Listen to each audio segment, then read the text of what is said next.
जी।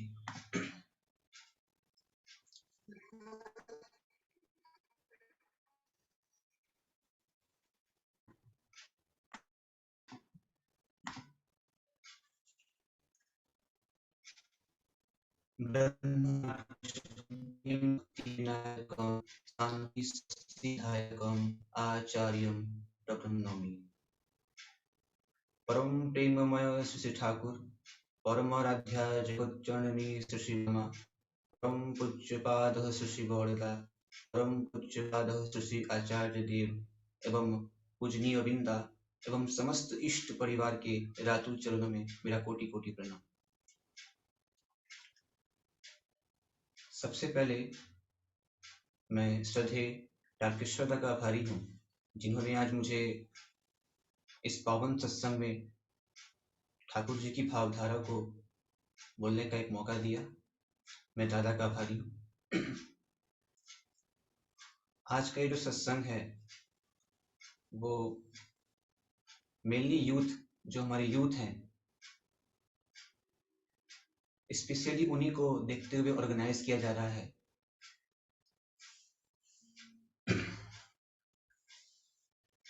सबसे पहले हमें ये जानना होगा कि हमारे जीवन में गुरु का क्या जरूरत है, क्या इम्पोर्टेंस है, क्या आवश्यकता है। हमें गुरु ग्रहण क्यों करना चाहिए, हमें आचार्य संग क्यों करना चाहिए। तो मैंने जो समझा है, जो समझा अभी तक ठाकुर जी को ग्रहण करके, वो ये है कि गुरु ग्रहण हम लोग इसलिए करते हैं क्योंकि हमें अपने जीवन से प्रेम है,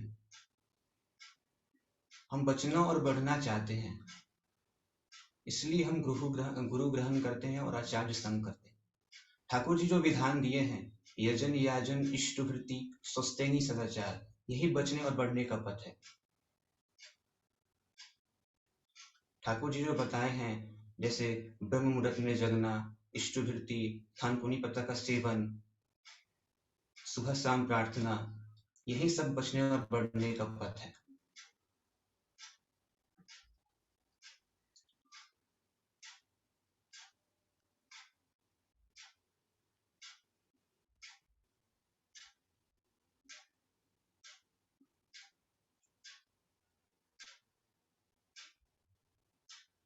आवाज आ रही है जरा?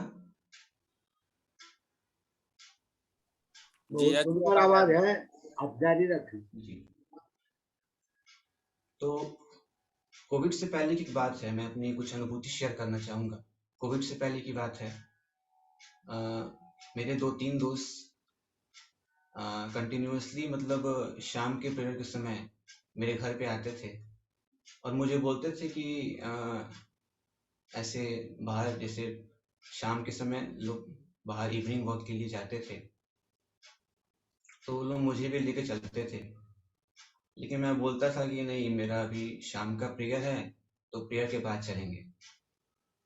लेकिन फिर वो लोग मतलब कुछ कमेंट करने लगते थे कि नहीं, प्रेयर तो एक दिन चलने में क्या दिक्कत है। तो 1 दिन, 2 दिन, 3 दिन मैं भी चला गया।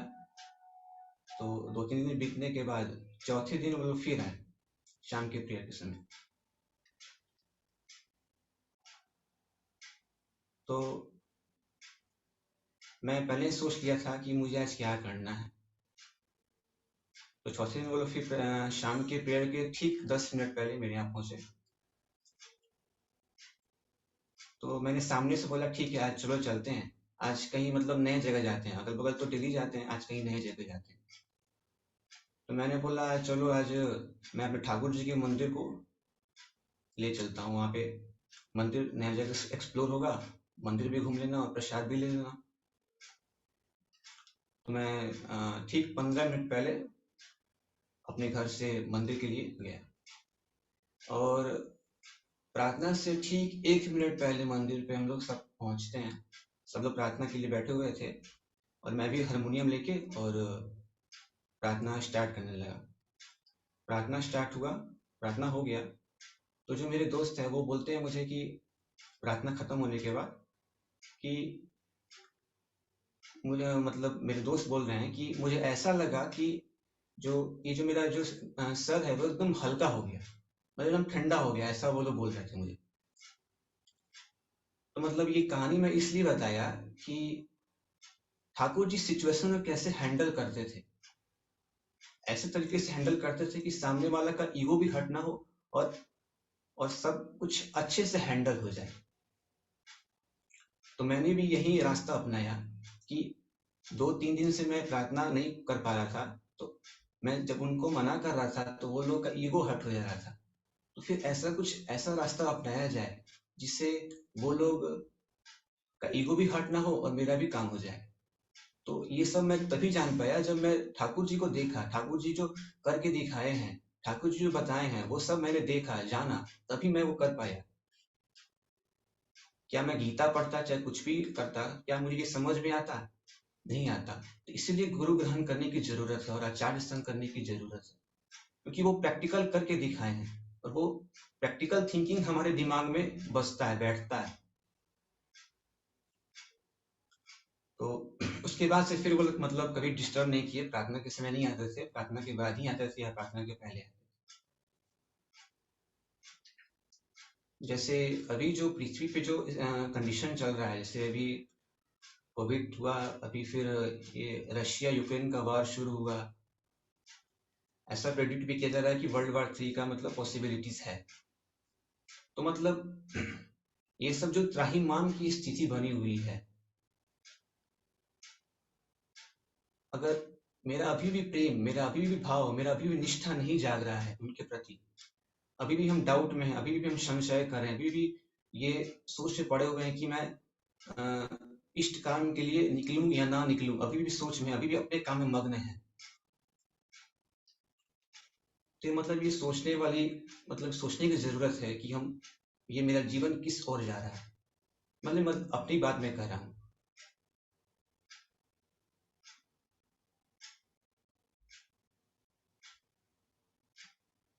जैसे कभी कभार हमसे मेरे दोस्त या कोई भी जनरल कोई भी मुझसे पूछता है कि सत्संग क्या सिखाता है तुम्हें। अगर कोई मुझसे पूछे कि सत्संग डिफिनीशन क्या है, एक लाइन में, एक सेंटेंस में क्या तुम बताओगे, तो मतलब मैं जो जान पाया हूँ, सत्संग हमें सबसे पहले डिसिप्लिन सिखाता है, अनुशासन। हमें कितने बजे उठना है, हमें किस काम को कितने समय करना है, एक रूटीन। जैसे हम सुबह उठते हैं, ब्रह्म मुहूर्त में स्नान करते हैं, इष्टवृत्ति करते हैं, प्रार्थना करते हैं, ये सब क्या एक रूटीन है। हम जो काम सुबह के 3 बजे से लेकर 6 बजे तक करते हैं, वो अन्य लोग सुबह के 10 से 12 के बीच में करते हैं। और ये सत्संगी सबसे जो बेस्ट डिफिनेशन मुझे यही लगता है कि मुझे डिसिप्लिन सिखाता है, क्योंकि डिसिप्लिन ही रहेगा तभी हम कुछ जीवन में कर पाएंगे। तो मुझसे कोई पूछता तो मैं यही बोलता हूँ। और एक और बात है कि जब हम लोग, एक चीज हम लोग ऐसे गौर किए होंगे, हमारा जो प्रार्थना का टाइम होता है, जैसे 5:53, 6:02, 6:04, कितना एक्यूरेट, कितना परफेक्शन रहता है, कितना हर चीज।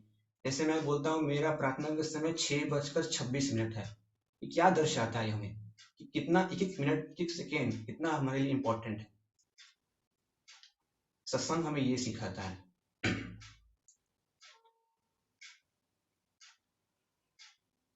तो मैं अपना एक अनुभूति शेयर करना चाहूंगा। ये जो कोविड का जो सेकेंड वेव चल रहा था, उसमें उसका ये मतलब अनुभूति है मेरा कि नाम ध्यान से एक मृत व्यक्ति भी जागृत हो सकता है। ये मैंने अपने जीवन में ये चीज को अनुभव किया है, तो उसी का एक मतलब अनुभूति है मेरा। जो सेकेंड वेव था कोरोना का, उसमें मई महीने में मेरी दीदी को भी कोरोना पॉजिटिव हुआ था, और 10 मई के आसपास मतलब कि 8-9 मई से ही मतलब मुझे सांस लेने में दिक्कत हो रही थी, सांस में, और एकदम हल्का हल्का वीकनेस भी था, लेकिन मैं उसे इग्नोर करके चल रहा था कि ठीक है, होता है कभी कभार, क्योंकि अभी निगेटिविटी बहुत फैला हुआ है, तो मेरे मन में भी निगेटिव आ गया है ऐसा कुछ, तो मैंने इग्नोर कर दिया। 1 दिन 2 दिन ठीक है, चलता है। और मैं ऑक्सीमीटर पे भी अपना जो ऑक्सीजन लेवल है वो देख रहा था, तो भी सही आ रहा था, 98 99 इसी के आसपास आ रहा था। तो मतलब उतना मैंने ध्यान नहीं दिया। 1 दिन 2 दिन बीता, फिर तीसरे दिन थोड़ा सा और मतलब हल्का सा जो मेरा कंडीशन है वो खराब हुआ।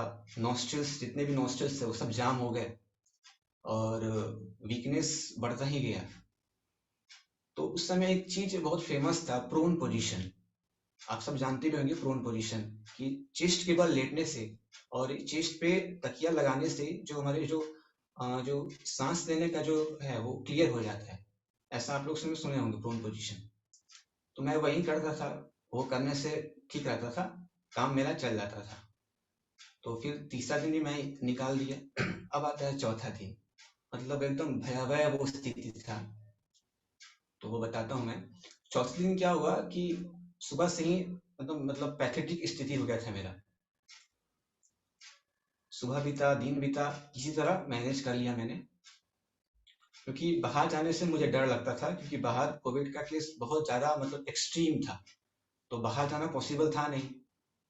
तो किसी तरह घर में ही अपने आप को किसी तरह कंट्रोल किया, और घर में मैंने बताया नहीं था कि हाँ मुझे दिक्कत हो रहा है, लेकिन उतना मतलब जागृत नहीं किया, सब परेशान हो जाएंगे इसीलिए। तो किसी तरह कंट्रोल किया। शाम के प्रार्थना के समय प्रार्थना स्टार्ट हो गया, तो प्रार्थना स्टार्ट हुआ, प्रार्थना बहुत दिक्कत हो रहा था हारमोनियम से प्रार्थना कराने में। तो किसी तरह प्रार्थना कराया जय राधे के समय, जय राधे स्टार्ट हो रहा था, उससे पूर्व एकदम खराब स्थिति हो गया। पूरा नॉस्ट्रल्स जाम हो गया, सांस लेने में कठिनाई, पूरा बदन पूरा पसीना पसीना हो गया मेरा। तो मैं प्रार्थना छोड़ के बीच में चला गया और प्रोन पोजीशन, जिससे मुझे राहत मिल रहा था, मैं वो करने लगा। चेस्ट के बल लेट गया और कुछ देर के लिए राहत मिला, लेकिन फिर वो राहत मिला, फिर प्रार्थना खत्म हुआ, फिर मैं मेरी माँ भजन करने लगी, तो मैं भजन के लिए ढोलक बजाने लगा और वहां चला गया फिर प्रार्थना के समय। तो ये हो गया। उसके बाद क्या हुआ कि आधा भजन भी था, उसके बाद मतलब स्थिति ऐसा हो गया, मतलब चक्कर आने लगा और सांस एकदम नहीं लिया जा रहा था, पूरा नॉस्ट्रल्स जाम हो गया था। और फिर मैं वापस प्रोन पोजीशन पे गया। इस बार प्रोन पोजीशन भी फेल हो गया, सांस लेने में बहुत दिक्कत हो रहा था। तो सभी चिंतित हो गए और पूरा पसीना पसीना हो गया। तो मेरी माँ मुझे बेड पे लेटा के और चेस्ट पे मेरे पिताजी और मेरी माँ दोनों यहाँ पे जोर से तीव्र गति से नाम ध्यान करने लगे, एकदम तीव्र गति से। और मेरे बगल में, जहाँ मैं लेटा हुआ था बेड पे, मेरे बगल में फोन ऑन था और उसमें नेपाल का सत्संग चल रहा था, और जो हमारी कोलकाता की मिलीमा है उनका याजन चल रहा था। और याजन में वो वही चीज बोल रही थी जो मैं अभी इस सिचुएशन में फेस कर रहा था। वो याजन में ये बता रही थी कैसे नाम ध्यान करके एक मृत को भी एक मतलब की जान डाल देता है वो नाम ध्यान। विश्वास, गहरा विश्वास चाहिए उसके लिए। तो मेरे कान में वो चीज जा रहा था और मैं एकदम एकदम मेरा आंख खुल नहीं रहा था, पूरा बेहोशी का हालत सा हो गया था। सांस लेने में बहुत तकलीफ हो रही थी, पूरा बदन पसीना पसीना।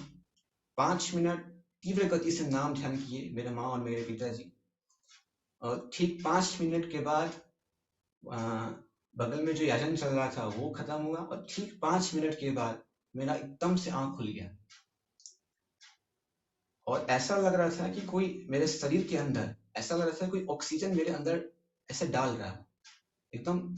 जो ये जो क्लियर है, ये एकदम क्लियर हो गया मेरा। तो मैंने खुल के एकदम सांस लिया, ऐसा लग रहा था कि मुझे नया जीवन मिला है। मैं तुरंत ठाकुर जी के पास गया, प्रणामी किया और ये बोला कि आज ठाकुर आपने बचा लिया मुझे, क्योंकि सांस लेने में जिस तरह का कठिनाई हो रहा था वो मैं ही समझ पा रहा था कि क्या स्थिति थी मेरी उस समय। तो मैंने ठाकुर जी के पास गया, प्रणामी किया और एक ही बात बोला कि ठाकुर आज मुझे आप नया जीवन दिए और आज आपको बचा लिए। तो मैंने यही फील किया है इस चीज के, इस इंसिडेंट के बाद से, कि हम कोई भी काम करते हैं, कुछ भी करते हैं, लेकिन जो हमारा जो मेन जो होता है ना, एक सबसे ऊपर हमें सबसे पहले इष्ट को रखना पड़ेगा। इन्हीं का माइक खुला हुआ है शायद। हाँ,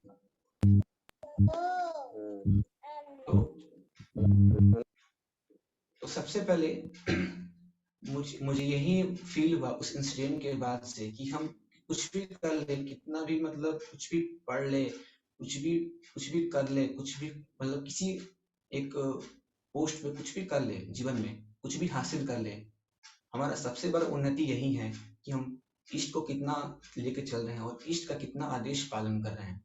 ये मैंने फील किया इस चीज को, उसके बाद से मुझे रियलाइज हो गया।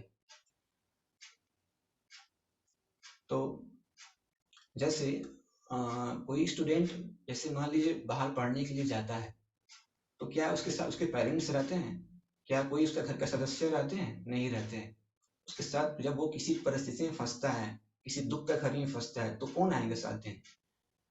जैसे एक भजन है ना, सुख में सब कोई, दुख में ना कोई, सुख के सब साथी, दुख में ना कोई, तो वही है। तो इससे मान लीजिए हम लोग पढ़ने जाते हैं बाहर, किसी दूसरे स्टेट में जाते हैं, किसी हम बुरे परिस्थिति में फंस गए, तो क्या वहाँ मेरा पढ़ाई काम आएगा? क्या मेरा कुछ काम आएगा? क्या मेरा जितना भी जो भी हम हासिल किए आज तक अपने जीवन में, वो सब काम आएगा? वहां पे मेरा काम आएगा मेरा जो मैंने जो आज तक इष्ट के लिए जो किया है, जो मेरा जो बैंक बैलेंस है, जो मैंने इष्ट का काम करके जो मैंने अपने जीवन में उस चीज को स्टोर करके रखा है, वही सब चीज उस समय काम आएगा। उस समय कोई दुनिया का कुछ काम नहीं आने वाला। तो ये बात मुझे रियलाइज हो गया। तो हर काम को करना चाहिए, जैसे पढ़ाई कर रहे हैं तो पढ़ाई भी करना चाहिए, हम कुछ अगर व्यवसाय कर रहे हैं वो भी करना चाहिए, हर काम। लेकिन हर काम हमारा इष्ट को केंद्रित करके होना चाहिए, क्योंकि अगर इष्ट केंद्रित करके नहीं होगा तो उस काम में मेरा स्वार्थ आ जाएगा। जैसे कोई हमको अगर बुलाता है कि याचन कीजिए, भजन कीजिए, अगर हम उस समय उस उपस्थित नहीं होते हैं, बोलते हैं कि हम इस काम में व्यस्त हैं, ये कर रहे हैं, वो कर रहे हैं, तो वहां पे मेरा स्वार्थ आ जाएगा। स्वार्थ आने से फिर आ जाएगा मेरे अंदर अहंकार। स्वार्थ क्यों आया? स्वार्थ इसलिए आया क्योंकि हमको वो काम ज्यादा प्यारा है। हम 5 मिनट 10 मिनट इष्ट के लिए नहीं निकाल पा रहे हैं, हमको वो काम ज्यादा प्यारा है, हम उस काम को काम के पीछे भाग रहे हैं। तो उस काम के पीछे भाग रहे हैं तो वहां पे मेरा अहंकार आ जाएगा कि हम ये काम करते हैं, वो काम करते हैं। ये मैंने फील किया है, इसलिए मैंने को चेंज करने का बहुत कोशिश किया है। तो इसीलिए मेरे जीवन में मेरे जीवन ही मेरे ठाकुर है, हमको उस चीज को एक्सेप्ट करना होगा। अब ऐसा समय नहीं है कि हम अभी भी संशय करें, डाउट में रहें, करे नहीं करे, करने से क्या लाभ है, लाभ के बारे में क्या सोचना। हम निस्वार्थ प्रेम करने की कोशिश करते हैं और यही मूल जीवन का आधार है। तो एक और मैं अपना अनुभूति शेयर करूंगा। मेरा जब 10th का एग्जाम हुआ था 2019 में, तो 10th का एग्जाम हुआ था, तो फिर उस समय एक डायलेमा था कि कहाँ जाना है। जैसे 10th के बाद अक्सर मेडिकल इंजीनियरिंग के लिए लोग बाहर जाते हैं, कोटा हो गया, दिल्ली हो गया। तो मेरा भी ऐसा सोच था कि मैं भी बाहर जाऊं पढ़ने के लिए। ऐसे मेरे सब दोस्त बाहर जा रहे हैं तो मेरे अंदर भी वो भावना आ गया कि मुझे भी जाना है, मुझे भी जाना है। तो 10th एग्जाम हो गया। उसके बाद मैंने सोचा कि एक बार जो वर्तमान आचार्य हैं उनसे एक बार आदेश ले लिया जाए। तो उस समय दादा देवघर में थे नहीं, गुवाहाटी में थे। तो फोन के माध्यम से जो हमारे गुवाहाटी मंदिर में जो SPR हैं, श्रद्धेय निरंजन मुखोपाध्याय, तो उनके माध्यम से मेरा जो आदेश है, मुझे जो निवेदन है, वो दादा के पास पहुंचा। तो उसके अगले दिन दादा का जवाब आता है कि अभी माता पिता के पास रहकर अगर पढ़ाई करे तो बेहतर होगा, ज्यादा अच्छा होगा। तो मतलब ये जो कहानी है, ये कैसे आचार्य का आदेश को, मतलब आचार्य के आदेश में अपना जो होता है ना दिमाग, वो हम लोग लगा देते हैं, तो कैसे एक समस्या का कारण बन जाता है। तो मैं उसको बता रहा हूँ। तो वर्तमान आचार्य का जो आदेश आया कि माता पिता के पास रहकर पढ़ाई करे तो बेहतर होगा। तो मेरे दिमाग में एक ख्याल आया कि मेरे जो मोतिहारी शहर है, वहां पे तो कोई ऐसा कोई कुछ है नहीं सुविधा, ऐसा कोई मतलब जैसे मुझे इंजीनियरिंग का पढ़ाई करना था तो ऐसा कुछ था नहीं, IIT का मैंने एग्जाम देना था तो ऐसा कुछ था नहीं यहाँ पे। तो फिर मेरे दिमाग में ख्याल आया कि दादा बोले हैं कि माता पिता के पास रहकर पढ़े, तो मेरे शहर से नजदीक पटना है जहाँ पे ऐसी सुविधा है, बड़े बड़े कोचिंग है, वहाँ पे सुविधा है। ताकि मेरा जो जेईई का एग्ज़ाम है, आईआईटी का एग्ज़ाम है, वो क्लियर हो जाए। तो क्या हुआ कि फिर ऐसा मन में ख्याल आया कि पटना भी तो नज़दीक ही है, माता-पिता के पास ही है, ज़्यादा दूर तो है नहीं, माता-पिता के टच में मैं रहूँगा। तो मैंने अपना दिमाग लगा लिया वहाँ पे, दादा का आदेश को मैं अपना दिमाग लगा लिया। तो फिर उस वक़्त मुझे खाना बनाने ये सब आता नहीं था, पहली बार बाहर जाना था घर से, तो कुछ ऐसा आइडिया नहीं था, कुछ मतलब कुछ पता ही नहीं था कैसे बाहर रहते हैं, अकेले कैसे रहते हैं, कैसे सब मैनेज होगा। तो मैं था और एक मेरा दोस्त था, मेरा दोस्त अदीक्षित था उस समय, तो मैं और वो, और उस समय मैं स्वस्थानी ले लिया था, तो हम लोग साथ में पटना गए थे। और वहाँ पे जो आकाश है उसमें मैंने ज्वाइन किया था। तो स्टार्टिंग में सब ठीक चल रहा था, मतलब किसी तरह मैनेज हो जा रहा था। एक जैन मेस था, मेस बोलिए या होटल बोलिए, जैन था, तो वहाँ मैं खा ले रहा था किसी तरह, लेकिन फिर भी वो घर वाला फीलिंग नहीं आ रहा था। तो सब चल रहा था ठीक, मतलब लगभग चल ही रहा था। और स्टार्टिंग में मतलब दिक्कत हुआ क्योंकि पहली बार घर से बाहर आया था। तो मई के महीना में पटना गया था, तो सितंबर का महीना था और सितंबर के लास्ट वीक में, सितंबर मंथ के लास्ट वीक में आप लोगों को पता भी होगा, एक भयंकर बाढ़ पटना में आया था, जो मतलब आज तक का सबसे भयंकर बोला जाता है। तो हम लोग भी उसी बाढ़ में फंसे हुए थे। और जो मैं कंकरबाग कॉलोनी में मैं रह रहा था, तो बाढ़ ऐसा स्थिति हो गया था, मतलब कि चेस्ट तक, पूरा चेस्ट तक पानी ही पानी हो गया था। और हमारे घर में, मतलब जहाँ पे हम लोग रह रहे थे, वहाँ पे खाने का सामान भी अब कम पड़ रहा था, 1-2 दिन के लिए खाना बचा था और बिजली लाइन सब, पानी सब कट हो गया था। तो फिर कैसे, फिर ये सोचे हम लोग कि हम लोग जाए कैसे। तो फिर मेरे पिताजी मोतिहारी से गाड़ी के थ्रू पटना आए, लेकिन पटना में पानी पूरा भयंकर भरा हुआ था, जिस कारण से गाड़ी मतलब कॉलोनी में आ नहीं पाया। तो फिर उस दिन वो चले गए। फिर अगले दिन फिर वो आए और इस पर क्या किया कि गाड़ी से एनएच पे ही गाड़ी रोक के और वहाँ से एक ट्रैक्टर ली। ट्रैक्टर की कारण हम लोग बाहर निकल पाते। तो ट्रैक्टर के थ्रू हमारे कॉलोनी में आया गया और हमारे कॉलोनी से फिर हम ट्रैक्टर के थ्रू हम लोग बाहर निकले। तो मतलब हम लोग फिर एनएच पे गए। तो मेरे पिताजी मोतिहारी से आने के वक्त एक अपना बैग लेके आए थे। उस बैग में उनका जो जो जरूरी कागजात था, मतलब बहुत कीमती बैग था, उसमें बहुत लोगों का कागज, मतलब जो जरूरी इंपॉर्टेंट जितने भी डॉक्यूमेंट्स थे वो सब उसमें थे। तो जब हम लोग पहुंचे तो गाड़ी में देखे वो बैग नहीं था और ड्राइवर तो गाड़ी में ही था। तो सब लोग ये सोच कि बैग कहाँ चला गया, गाड़ी, ड्राइवर जब गाड़ी में है तो फिर बैग किधर चला गया। तो अगल बगल खोजे, सब किए, लेकिन नहीं मिला। तो फिर हम लोग कुछ देर वहाँ रुकने के बाद फिर हम लोग मोतिहारी के लिए रवाना हो गए। मोतिहारी पहुंचे और वो बैग मतलब अभी तक नहीं मिल पाया। उसके बाद मेरा पटना जाना भी नहीं हो पाया क्योंकि उसके बाद कोविड का सिचुएशन आ गया और बाढ़ का सिचुएशन बहुत ज़्यादा था। और बाढ़ के बाद जो डेंगू, मलेरिया ये सब फैला। तो मतलब ये कहानी मैं इसलिए बताया क्योंकि आचार्य का आदेश में अपना दिमाग लगा लिया, तो जिस कारण से मेरा पूरा जो पढ़ाई है वो तो गया ही, जो मेरा बॉडी का जो मेरा एनर्जी था वो सब भी गया, जो टाइम है वो गया, और हर तरफ से मतलब नुकसान ही हुआ मेरा। तो ये चीज हम समझे कि आचार्य के आदेश, आचार्य जो आदेश दिए उसमें एक डॉट भी लगाने का अधिकार नहीं है हम लोग का। वो जो बोल दिए उसको एकदम पालन करना होगा। ये चीज समझ में आया मुझे। मैंने अपना दिमाग लगाया, जिस चलते मतलब ये परिस्थिति उत्पन्न हो गया। तो उसके बाद फिर कोविड आ गया। तो फिर उसके बाद सब अपने घर पे ही पढ़ने लगे। उस समय मैं मतलब मुझे ऐसा फीलिंग था कि बाहर जाके ही पढ़ाई हो सकती है, अपने घर के थ्रू पढ़ाई नहीं हो सकती है, ऐसा मुझे मतलब लगता था।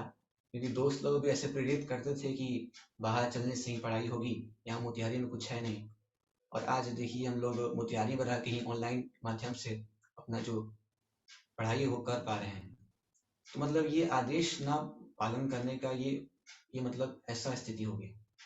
तो ऐसा बहुत सारा घटना है जो मैंने इस चीज को समझा है कि आचार्य के आदेश में कोई मतलब कुछ करना ही नहीं है, ये हमारा अधिकार ही नहीं है। दूसरी बात कि आचार्य संग करना क्यों जरूरी है, जैसे एग्जांपल देता हूं मैं। जैसे मंदिर में 10 आदमी प्रार्थना कर रहे हैं और 10 आदमी प्रार्थना कर रहे हैं, तो सारे आदमी का अपना अपना लय होगा, अपना अपना ताल होगा प्रार्थना करने का। और वहीं एक हारमोनियम रख दिया जाए और वो हारमोनियम से प्रार्थना कराया जाए, तो सभी लोग उस हारमोनियम के सुर में, हारमोनियम के ताल में प्रार्थना करेंगे। तो वो प्रार्थना कितना अच्छा होगा, कितना सुंदर लगेगा। तो यही है हमारे आचार्य ठाकुर जी के बातों को हम लोग, ठाकुर जी बात तो सब लिख के गए हैं किताब में, सब तरह से बोल के गए हैं, लेकिन हर आदमी अपने अपने तरीके से बात को ले लेते हैं, जिससे कि समस्या उत्पन्न हो जाता है, उससे कुछ फायदा भी नहीं होता है। हम लोग खूब करते हैं लेकिन कुछ फायदा नहीं दिखता है। इसलिए फायदा नहीं दिखता है क्योंकि हम अपने तरीके से उस काम को करने लगते हैं, और वो हमारे जीवन में आचार्य रहे तो हम उनके तरीके से काम करेंगे, हम और अच्छे से समझ पाएंगे ठाकुर जी एग्जैक्टली क्या बोले हैं, क्या कह के गए हैं। तो ये आचार्य के थ्रू ही जान पाएंगे, उनका संग करने से ही जान पाएंगे। दादा मेरा समय बता देंगे?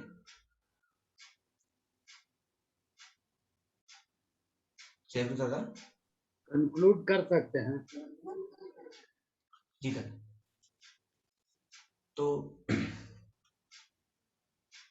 एक और एग्जांपल देना चाहूंगा कि एक बार जो हमारे वर्तमान आचार्य हैं, वो शाम के समय मतलब अपने जो एक उनकी गाड़ी है उससे बाहर निकलते थे, ऐसे आसपास एरिया में घूमने के लिए बाहर जाते थे। तो एक बार की बात है, वो ऐसे ही बाहर निकल रहे थे, तो गाड़ी का जो पेट्रोल है जो वो आधे रास्ते खत्म हो गया। तो आप लोग पवित्र दास हैं, उनको जानते होंगे, तो पवित्र दास भी उनके साथ ही थे। तो वर्तमान आचार्य दादा बोले कि मतलब तेल लाने के लिए, पेट्रोल लाने के लिए बाजार से जाके, तो पवित्र दास गए बाजार और आधे घंटे 40 मिनट के बाद वो वापस आते हैं और गाड़ी में पेट्रोल डालते हैं। तो पवित्र दास दादा के मन में एक बात आया कि हमारे सत्संग जो गैरेज है वहां पे तो स्टॉक खूब सारा है पेट्रोल का, तो दादा फिर ऐसा क्यों बोले कि बाजार जाके पेट्रोल लाओ, आधा घंटा टाइम वेस्ट भी होगा।